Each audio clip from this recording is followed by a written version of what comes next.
काय गंमत आहे बघा पण की नाटक हे असं एकमेव माध्यम आहे जिथल्या चुकांवरही बोलताना 2 तास कमी पडतात. पण नाटकातल्या चुकांमध्येही गमती जमती आहेत.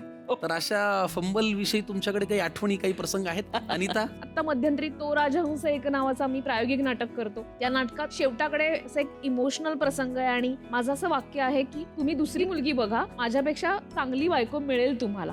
तर मी म्हंटल की माझ्यापेक्षा चांगला नवरा मिळेल तुझं कधी झालंय फंबल? आत्ता करुणाष्टके हे जे नाटक आहे ते 1890 सालातलं आहे, तर त्याच्यामुळे त्याच्यात फार आयत्या वेळेला शब्दांचं इकडे तिकडे काही पर्यायी होऊ शब्द शकत काही नाही. करता येत नाही. तर एक प्रसंग आहे जिथे मला देवळात ते रावळात बंद करून ठेवतात आणि तिकडनं मग मी सगळ्यांना म्हणत असते, अहो सोडा ना सोडा ना सोडा ना. तर पहिले काही प्रयोग आपल्या असं आतनं की प्लीज सोडा ना, अहो असं काय करतं, सॉरी सॉरी. तर एकदा मी असं म्हणून मी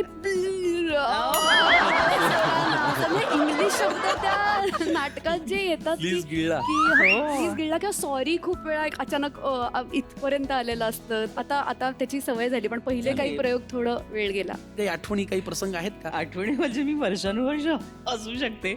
मला खूप हसायला येतं कोणी फंबल झालं की अतिशय हसायला येतं. एक तर मला खूप राग पण येतो की कुठे लक्ष तुमचं, काय चाललंय तुमचं, असं पण होतं. कारण की आता या लहान मुली, लहान नाही म्हणजे, पण तुम्हाला माहिती आहेत की नाही माहित नाही, मी आपलं तिसरी घंटा कोणाचं आहे, मधुकर तोरडमलांचं, त्यांच्यामध्ये 2 ते फंबल्स आहेत. ते मला अजूनही वर्षानुवर्ष बोलतात की आंधळ दळतंय आणि पित्रकूट खातंय.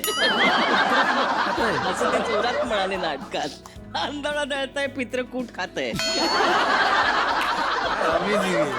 आणि काय, आणि दुसरं त्यांचं एक असं नाटक होतं की